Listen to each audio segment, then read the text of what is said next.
Et préserver les océans et la nature en général, c'est aussi le message que souhaite faire passer celui qui sera notre invité dans un instant avec son épouse. Bonjour, chef Birassi, et merci d'être là sur ce plateau. Alors avant de m'entretenir avec vous, je vous propose de voir en quoi la raison pour laquelle vous êtes ici, bien sûr en image, la raison pour laquelle vous êtes en visite en Belgique et comment l'homme de la forêt que vous êtes, la forêt brésilienne, a vécu cette matinée dans un autre type de jungle, celle de la ville à Bruxelles. Amélie Schilt avec Didier Clip. 8h30 ce matin, dans cette maison de Rhodes-Saint-Genèse où le chef et son épouse sont hébergés, la journée commence par une préparation spirituelle, histoire de se connecter avec les grands esprits. La peinture qu'ils utilisent, c'est une peinture naturelle qui vient d'un fruit qui s'appelle urucum. De sa forêt brésilienne, le couple a apporté son maquillage sacré, mais aussi ses coiffes de plumes pour parfaire le rituel. Cette préparation, elle a fait toujours pour des moments importants dans ce peuple. Ou c'est pour une protection, ou pour une fête, ou des journées spéciales, comme ça va être cette journée d'aujourd'hui. Une journée spéciale, puisque les chefs de la tribu Yawanawa s'apprêtent à découvrir Bruxelles. Birassi a longtemps assumé des fonctions politiques pour défendre sa terre, mais il a fini par retrouver la forêt qu'il ne quitte que rarement. S'il a fait le grand saut jusqu'en Europe pour la première fois, c'est pour représenter son peuple, mais aussi pour dire merci aux Belges de respecter l'environnement via le recyclage des déchets. Un message porté d'abord à la ministre bruxelloise de l'Environnement. Mon combat a toujours été évidemment les questions d'environnement ici dans mon pays, mais toujours en lien aussi avec l'avenir de la planète, l'avenir de nos enfants.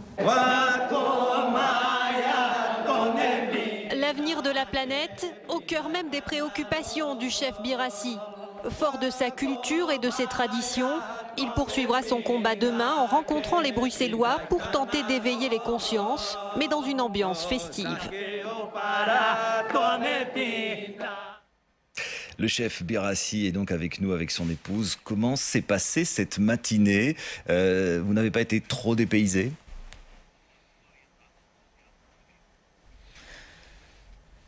Então, muito obrigado. Alors, tout d'abord, un tout grand merci.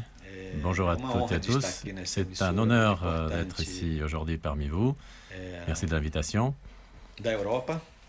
Dans ce studio, dans ce pays tellement important, en Europe et dans le monde. Pour nous, c'est comme un rêve. C'est comme si je me réveillais d'un rêve. Le fait que je sois ici aujourd'hui en Belgique et dans un canal comme le vôtre. Nous sommes évidemment très isolés dans notre forêt et très distants. Non seulement éloignés de l'homme physiquement, mais également de la communication entre les hommes de la forêt et les hommes occidentaux qui ont construit, qui se sont construits, se sont développés et qui ont développé l'humanité. Donc pour nous, c'est comme si je me réveillais après un rêve. Alors justement, quel regard quelqu'un comme vous porte sur la civilisation qui est la nôtre? Civilisation quand même basée sur les marchés, beaucoup sur l'argent, une société de consommation, on l'a encore vu dans ce journal. Quel regard, vous, du fond de votre forêt brésilienne, vous portez là-dessus?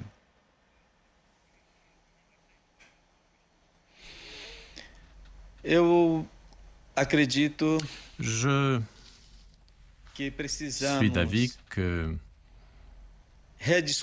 nous avons besoin de rediscuter un nouveau concept de construction d'un nouveau temps pour l'humanité. O nosso planeta, ele corre sério risco. La planète est en risque futuro inseguro. Et l'avenir n'apporte pour l'instant rien de bien. Et nous, les indigènes, dans l'Amazonie ou même dans d'autres parties de la planète Terre, on ne nous a jamais demandé notre avis, malheureusement, en ce qui concerne l'avenir. Je crois que maintenant, nous vivons un nouveau temps. une nouvelle ère et je suis heureux maintenant que nous aussi, nous puissions donner notre avis. Ce qui est étonnant, c'est que le choc culturel entre vous et nous, forcément, est évident. Et pourtant, des tribus comme la vôtre profitent, entre guillemets, de la mondialisation, du capitalisme en général, puisque j'ai lu que vous produisiez des fruits colorants qui sont utilisés par une société américaine qui fabrique du rouge à lèvres. Est-ce que ça veut dire que, quelque part, il y a une transaction inévitable entre des sociétés comme la vôtre et la nôtre et qu'une tribu ne peut plus vivre en autarcie totale par elle-même au fin fond de la forêt amazonienne? Eu acho que há uma necessidade humana. Donc nous avons un besoin humain de se comunicar. De communication. Eu acho que essa falta, eu acho que é muito importante. Il est, à mon avis, très important qu'on ait cette entente entre l'homme de la forêt et l'homme occidental, l'homme qui vit dans les Isso fortalece villes. mais.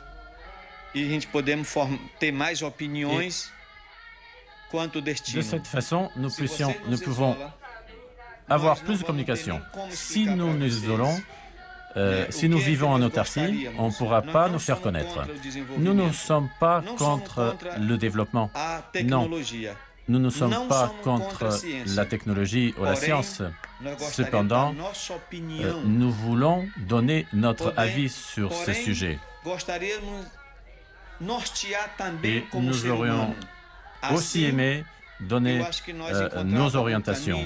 Et je suis sûr qu'ensemble, nous pouvons trouver le bon chemin qui plaît à une partie et à l'autre. Et justement, vous allez partir à la rencontre de la population belge demain dans les rues de Bruxelles.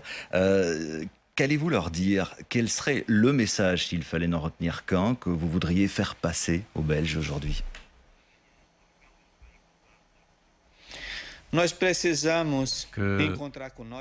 Nous devons nous rencontrer avec nous-mêmes. Nous avons perdu cette liaison entre nous-mêmes. Et quand on se rencontrera, quand nous mettons nos pieds sur terre, nous allons donc après savoir que nous devons avoir de l'amour un envers l'autre. Nous allons avoir de l'harmonie, de la paix, parce que l'humanité a besoin du respect, de l'harmonie, de la paix. Et c'est ce que je veux dire non seulement à la population belge, mais au monde entier. Et nous vous avons entendu. Merci en tout cas pour votre message, chef Birassi et votre épouse. Merci d'avoir été des nôtres dans ce journal de 13.